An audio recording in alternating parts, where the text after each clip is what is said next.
गीत गुंजन या कथा, संगीत सरगम और कविता, हर विधा का एक रूप है, अनेक रूप है विविधा विविधा विविधा विविधा।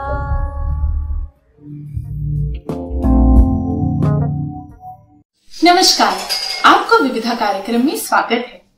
कहानी मन की उथल पुथल व उसकी अंतर्वेदना छटपटाहट को प्रस्तुत करती है और कभी कभी उसका समाधान भी बतलाती है। मेरे इस विवरण से आपको अभी तक पता चल ही गया होगा कि हमारी आज की प्रस्तुति है एक कहानी।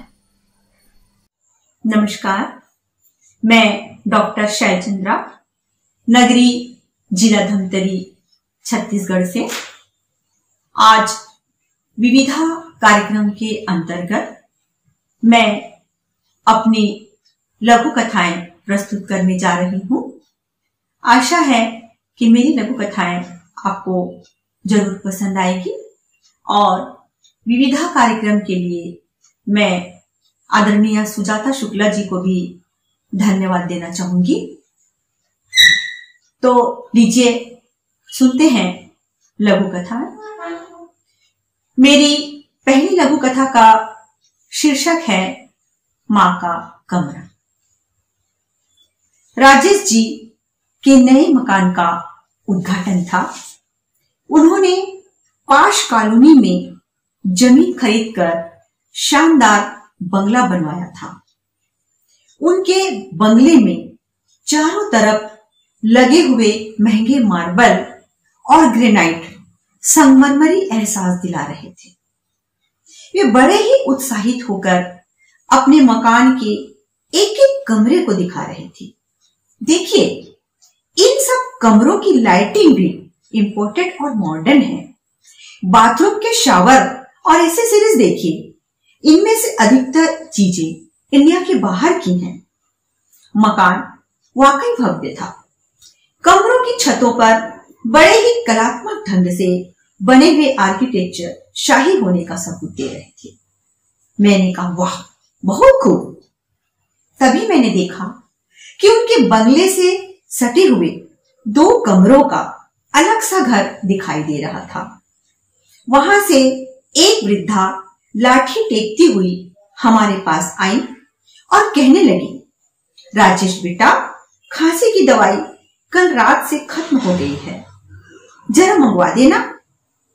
मैंने प्रश्न सूचक नजरों से राजेश जी की ओर देखा तो उन्होंने चेहरे पर जबरदस्ती मुस्कान ओढ़ते हुए कहा, इनसे मिलो, ये मेरी माता जी हैं। मैंने हाथ जोड़कर नमस्कार किया। मैंने उनसे सीधे पूछा, राजेश जी, क्या आपकी माता जी आपके शानदार बंगले में नहीं रहती? उत्तर में उन्होंने कहा, जी हाँ, मजबूरी है। क्या है कि पहले माता जी गांव में रहती थी। मैंने गांव का खेत, मकान और सारी जायदाद बेचकर यह बंगला बनवा लिया है। अब वो गांव से यहां आ गई हैं। मेरी पत्नी को डर है कि माता जी अगर ऐसे मार्बल वाले कमरे में रहेंगी तो बुढ़ापे के कारण कहीं फिसल कर गिर ना जाए, फिर बेवजह हमें परेशानी झेलनी पड़ेगी। बस इसलिए हमने सर्वेंट क्वार्टर में उनको रखा हुआ है। मैंने कहा, राजेश जी, क्या आप जब बूढ़े हो जाएंगे तो इस मार्बल वाले बंगले में नहीं रहेंगे? उन्होंने पूछा, क्यों? कहीं आप भी फिसल कर गिर न जाए इसलिए। यह सुनकर उनका चेहरा बुझ सा गया। मेरी अगली लघु कथा का शीर्षक है रोटियां। मिस्टर दुबे कंपनी की ओर से मिलने वाली सुविधाओं पर सपरिवार टूर पर घूमने उदयपुर आए थे। कंपनी की ओर से उन्हें 3 स्टार होटल में ठहरने की सुविधा मिली और खाने पीने की व्यवस्था स्वयं ही करनी थी। मध्यम वर्गीय दुबे जी का परिवार 3 स्टार होटल की भव्यता पर मुग्ध था, पत्नी और बच्चे कमरे की साज सज्जा की तारीफ करते नहीं अघा रहे थे। तभी उन्होंने खाना ऑर्डर करने की सोची। होटल के मेनू कार्ड को देखकर दुबे जी के होश उड़ गए। एक रोटी की कीमत 50 रुपये थी। उनकी पत्नी ने भी मेनू कार्ड देखा तो वह भी परेशान हो गई। वह सोचने लगी, कितना भी रोटी ले, पर 10 रोटियां तो 4 जनों को खानी ही होगी। बिना रोटियों के कैसे गुजारा होगा? फिर यहाँ 4 दिन का टूर है, 3-4 हजार रुपयों की तो केवल रोटियां ही आएंगी और दाल सब्जी चावल का खर्च अलग। उनका बड़ा बेटा जो अभी 8वीं कक्षा में पढ़ रहा था, उसने देखा कि उसके माता पिता खाने के मेनू को देखकर परेशान हो रहे हैं। उसने भी मेनू कार्ड पढ़ा तो समझ गया। बेटे ने अपने पिता से पूछा, पापा, क्या इस 3 स्टार होटल की 50 रुपये की रोटी हमारी रोटी से अलग होती होगी? पिता ने कहा, नहीं बेटा, रोटियां तो रोटियां ही होती है। रोटियों का काम भूख शांत करना होता है, पर चंद पैसे वाले रोटी की कीमत लगाकर अपनी अमीरी की भूख शांत कर हम जैसे लोगों को अपनी औकात दिखाते हैं। यह कहते हुए पिता के चेहरे पर बेबसी झलकने लगी। और मेरी अगली लघु कथा का शीर्षक है कुसूर। जब भी कोई धार्मिक जुलूस निकलता तो वह पत्नी बच्चों सहित घर के किसी कोने में छिप जाता। उसकी पत्नी और बच्चे उसके इस पागलपन से तंग आ चुके थे।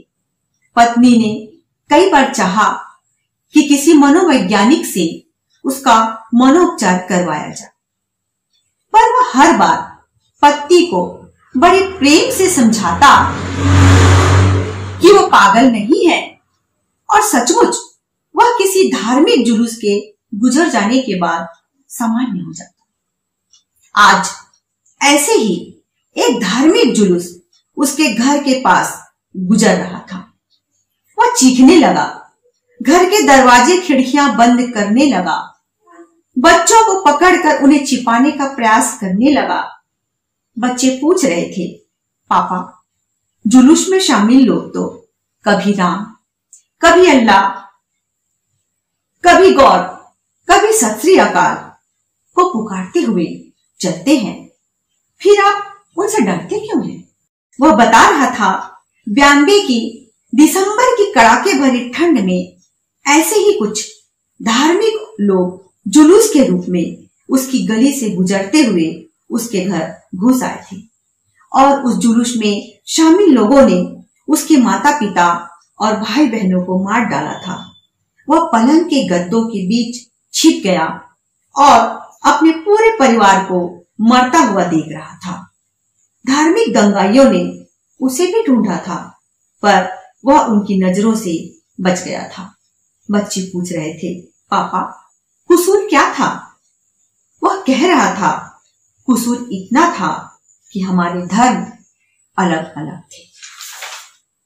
और मेरी अंतिम लघु कथा का शीर्षक है आज की सीता, जो एक राष्ट्रीय स्तर पर पुरस्कृत हो चुकी है। लीजिए सुनते हैं आज की सीता। जैसे ही राम ने अपने तरकस से तीर निकालकर धनुष पर चढ़ाया कि दौड़ती हुई सीता युद्ध स्थल पर आ खड़ी हुई। उन्होंने राम से कहा, स्वामी, युगों युगों से आप रावण को मारते आए हैं। आज यह अधिकार मैं चाहती हूं ताकि अपराधी को मैं स्वयं ही दंड दे सकूं। सीता के हाथों जब रावणों का अंत होगा तो आने वाले युग में फिर किसी सीता का अपहरण कर उसका अपमान करने की हिम्मत कोई रावण नहीं करेगा। यह कहती हुई सीता ने रावण का अंत कर दिया। धन्यवाद। जय हिंद। आपने मुझे सुना, आपका आभार।